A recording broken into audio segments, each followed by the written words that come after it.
I welcome you all my dear students. आज की बहुत ही प्यारी स्टोरी हम डिस्कस करने वाले हैं जिसका नाम है गॉड्स एडवाइस, भगवान की सलाह। ठीक है, एक एक शब्द का हिंदी ट्रांसलेशन आपको बताया गया है। ठीक है, सारे वर्ड्स के मीनिंग आप देख सकते हैं, मैंने नीचे लिखा हुआ है।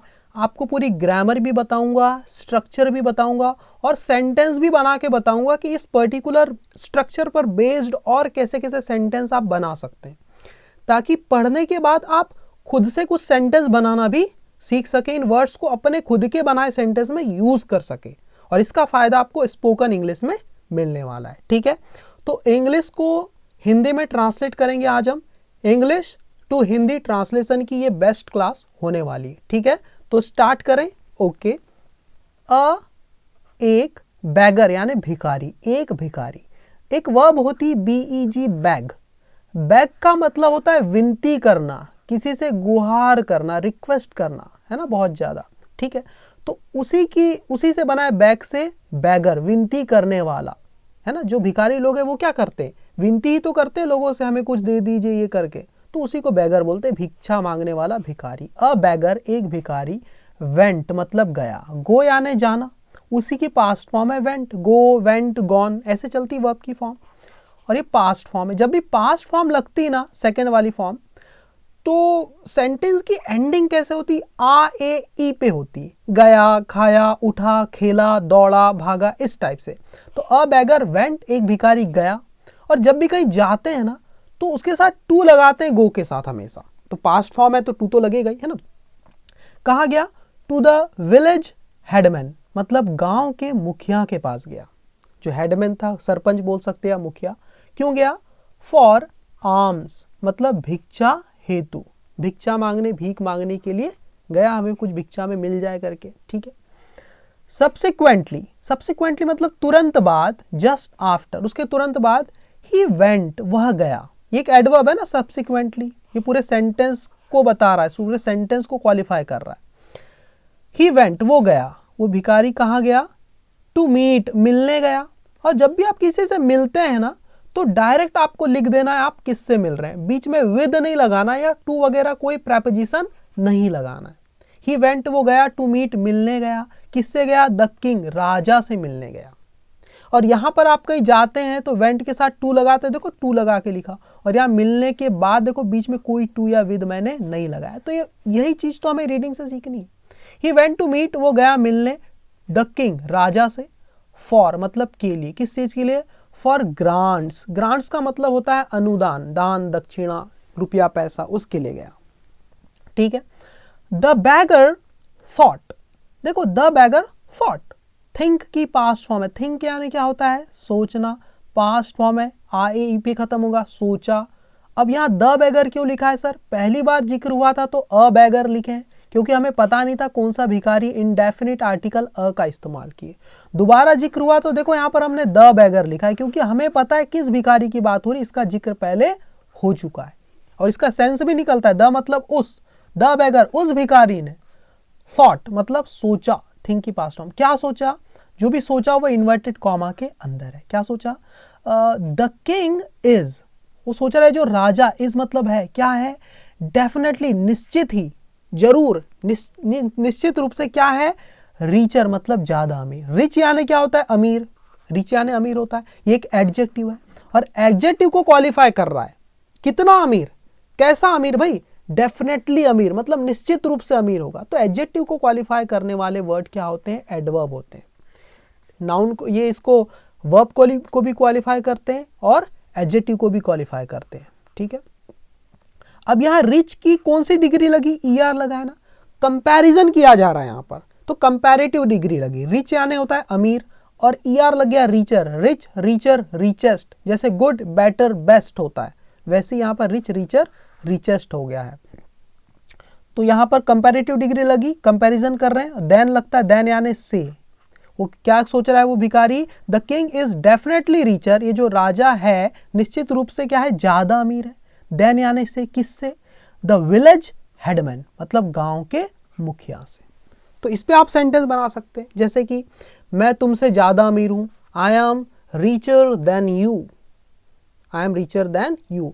वह राहुल से ज्यादा ऊंचा है, he is taller than Rahul.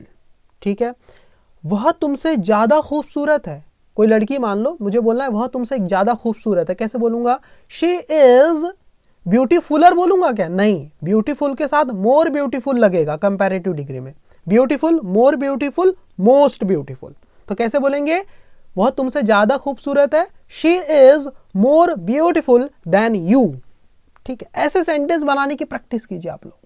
तो भिखारी ने सोचा कि the king is definitely richer than the village headman. जो राजा है वो निश्चित रूप से ज्यादा अमीर है। किससे? गांव के मुखिया से। सीधी बात है, ऐसा उसने सोचा। तो फिर क्या किया उसने? अतः इसीलिए ऐसा सोचते हुए ही वेंट, वो गया। वो जो भिखारी था वो गया, किसके पास गया? टू लगा के लिखेंगे, टू द किंग, मतलब राजा के पास गया। अब राजा के पास गया तो उसने क्या किया? ही हर्ड, उसने सुना। हियर यानी क्या होता है? सुनना। उसी के पास फॉर्म है हर्ड, उसने सुना। क्या सुना? यहां आगे क्या लिखा है? द किंग, मतलब राजा लिखा है। राजा को सुना, राजा को सुन रहा था। क्या करते हुए सुना? प्रेइंग, मतलब विनती करते हुए, प्रे करते हुए, प्रार्थना करते हुए। तो ये काम करते हुए, वो राजा ये काम कर रहा था, इसलिए उसकी कॉन्टिन्यूस फॉर्म लगी। प्रेइंग, प्रार्थना करते हुए सुना राजा को।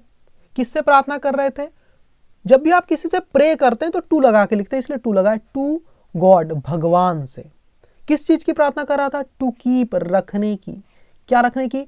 हिज ट्रेजरी, अपनी तिजोरी को, फुल मतलब भरी हुई, अपनी तिजोरी को भरी हुई रखने की प्रार्थना करते हुए राजा को उस भिखारी ने सुना। ही हर्ड, ही किसको बोला? भिखारी को बोला ही हर्ड। तो ऐसे स्ट्रक्चर को आप पकड़ना है, सेंटेंस बनाना है। जैसे ही मैं बोलूं उसने, ही हर्ड, उसने सुना राजा को गाना गाते हुए सुना, तो कैसे बोलूंगा?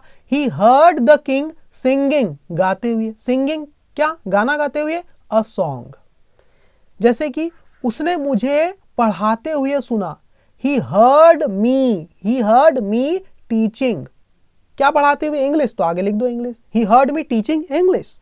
उसने ना मुझे किसी से बात करते हुए सुना, तो कैसे बोलूंगा? He heard me talking to someone. He heard me, उसने सुना मुझे टॉकिंग, बात करते हुए किसी से, तो टॉक के साथ टू लगता है, तो to someone.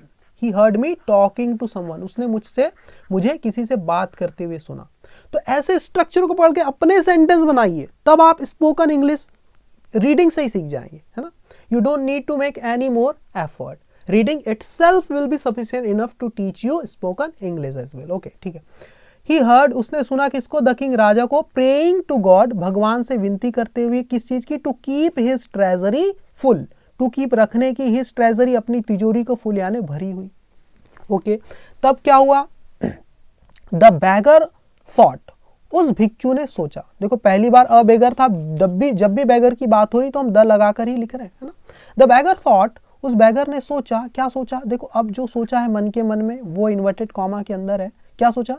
The god must B richer, ये जो भगवान है ना, मस्ट बी मतलब पक्का, बी यानी होना, पक्के में होंगे।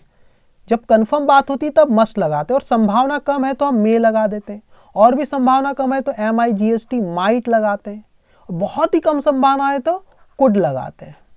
ठीक है, यहाँ पक्की बात उसको लग रहा है पक्के में ऐसा होगा, इसलिए मस्ट बी, जो भगवान है मस्ट बी, पक्के में होंगे। क्या होंगे? रीचर मतलब ज्यादा अमीर, कंपैरेटिव डिग्री रिच की, ज्यादा अमीर हो गए। किससे? तो तुलना करते तो देन लगाते से वाले सेंस के लिए। देन द किंग यानी राजा से। उसने क्या सोचा? The god must be richer than the king, जो भगवान है वो निश्चित रूप से क्या है? मस्ट बी रिचर, पक्के में ज्यादा अमीर है। किससे ज्यादा अमीर होंगे? राजा से ज्यादा अमीर होंगे भगवान, है ना। तभी तो राजा उनसे विनती कर रहा है अपनी खजाने को फुल रखने के लिए, तिजोरी को। सो ऐसा सोचते हुए अतः ही वेंट, वो चला गया। बिफोर गॉड मतलब भगवान के समक्ष, बिफोर का मतलब है समक्ष या सामने, भगवान के सामने वो चला गया। ठीक है, बिफोर का मतलब पहले भी होता है, लेकिन ये सामने वाले सेंस में इस्तेमाल किया गया। जैसे देखो एक वर्ब होती बो, BOW बो। जैसे किसी के सामने आप झुक के प्रणाम करते हैं ना, उसको बोलते हैं बो करना, झुकना। वो मेरे सामने झुका, तो मैं कैसे बोलूंगा? ही बोड, BOW, झुका मतलब पास्ट वाली फॉर्म है ना। He bowed before me, BEFORE, before me, he bowed before me. तो वैसे ही ही वेंट बिफोर गॉड, वो भगवान के समक्ष गया, वो मेरे समक्ष झुका। ही बोड बिफोर मी, तो समक्ष वाला सामने वाला सेंस आता है यहाँ से। ठीक, तो भगवान के सामने वो गया तो गॉड, तब भगवान क्या कह रहे हैं, तो गॉड सेड, से यानी कहना होता है, पास्ट फॉर्म में सेड, भगवान ने कहा। क्या कहा भगवान ने, देखो इन्वर्टेड कॉमा के जो अंदर बात है वो भगवान कह रहे हैं। क्या कह रहे हैं, देखो डियर चाइल्ड, प्यारे बच्चे, you should give up bagging.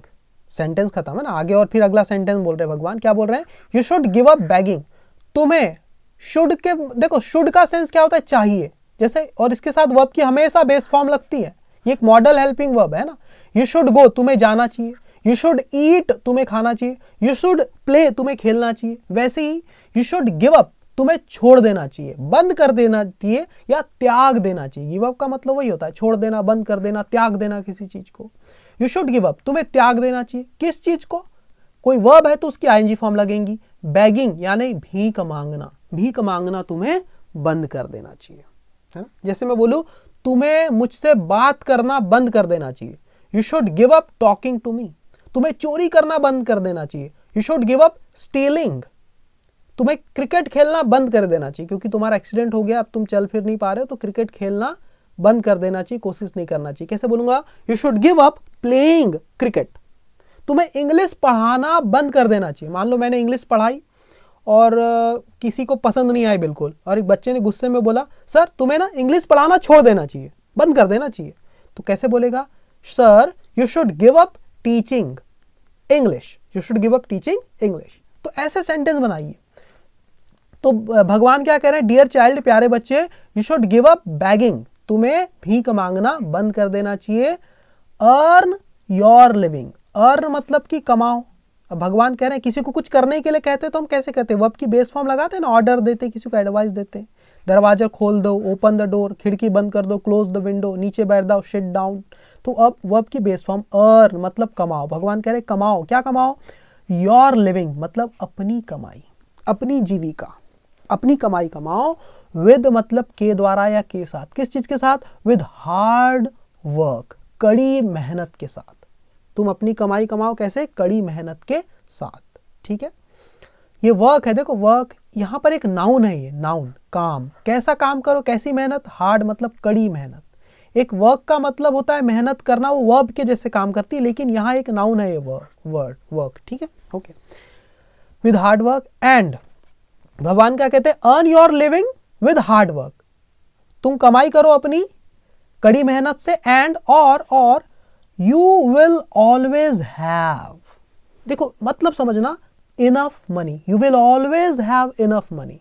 देखो हैव का मतलब क्या होता है, किसी के पास कुछ होना।